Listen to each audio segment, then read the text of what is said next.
বাস্তবতা কি জিনিস সেটা বুঝতে হলে প্রবাসে আসো বাজান। বাপের টাকার কি মূল্য সেটা হারে হারে টের পাইবা।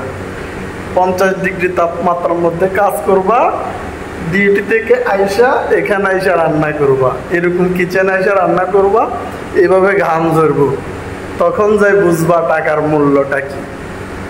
অনেক প্রবাসীর ছেলেরা আছেন এই কষ্টটা তারা বুঝেন না, বাপের কাছে এটা সেটা দাবি করেন। তো প্রবাসে আসলে বুঝলেন বাস্তবতা কতটা কঠিন, কতটা কষ্টদায়ক, কিভাবে টাকা ইনকাম করে, কিভাবে খায়, কিভাবে চলে। এই যে প্রচুর গরম, গরমের মধ্যে রান্না করতেছি, এভাবে টাকা কামাইতেছি, সেটা দেশে পাঠাইতেছি, পরিবার খাচ্ছে।